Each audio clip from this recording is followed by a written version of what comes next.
अरे आज पोलिसांवर उचला, उद्या न्यायाधीशाला मारा. काही सिस्टीम नावाची काही गोष्ट आहे की नाही या देशात?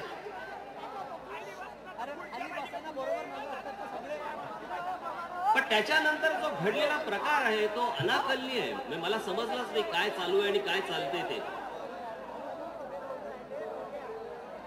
5 आमदार निलंबित झाले. त्यातला एक महाराष्ट्र नवनिर्माण सेनेचा, एक तो त्या वसई विरारचा, 2 शिवसेनेचे, एक भाजपाचा. 5 आमदारांना निलंबित केलं. आणि केसेस फक्त दोघांवर, पोलिसांच्या केसेस फक्त दोघांवर, बाकीच्या तिघांचं काय? मग जर त्या बाकीच्या तिघांवरती केसेस नाहीत मग त्यांना निलंबित का केलं? आणि जर त्यांना निलंबित केलेलं आहे तुम्ही तर त्यांच्यावरती केसेस पडल्या पाहिजे, त्यांनाही अटक झालीच पाहिजे. त्या पोलिसांना मारायला जाताना जवळपास तिकडे 15 ते 20 आमदार गेले होते. त्याच्यामध्ये राष्ट्रवादी काँग्रेसचेही आमदार होते, त्याच्यामध्ये काँग्रेसचेही आमदार होते.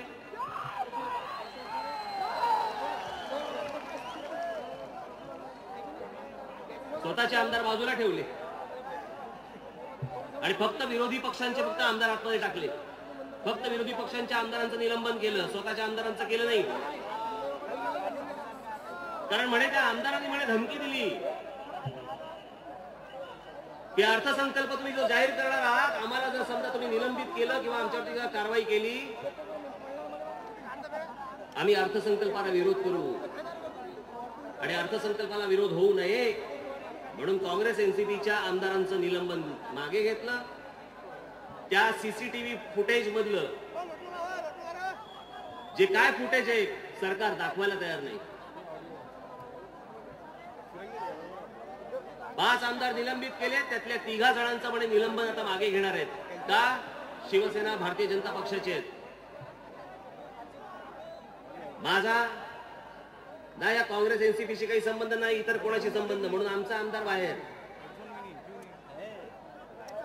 त्याने हात उगारला, ही अत्यंत चुकीची गोष्ट केली, ही होताच कामा नये. त्याबद्दल माफी नाही. परंतु दोघांवरतीच फक्त केसेस टाकायच्या आणि बाकीच्यांना तुम्ही सोडून द्यायचं, हे कसलं राजकारण चालू आहे?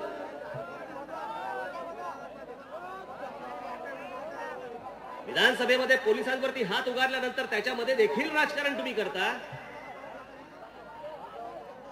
आणि महाराष्ट्रातल्या भोळ्या भाबड्या जनतेने फक्त बघत राहायचे यांचे तमाशे, फक्त यांचं राजकारण पाहत राहायचं, कोणी बोलायचं नाही त्याच्यावरती. मग ते आमच्या राजू खांडेकर आणि ते निखिल वागळे त्यांनी काही बोललं लगेच हक्कभंग.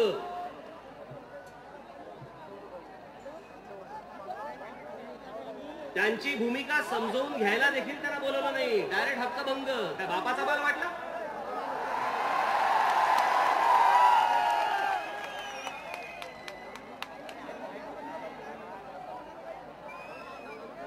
तुमच्या जीवावरती निवडून गेलेले आमदार, लोकप्रतिनिधी म्हणतात त्यांना, तुमचे प्रतिनिधी.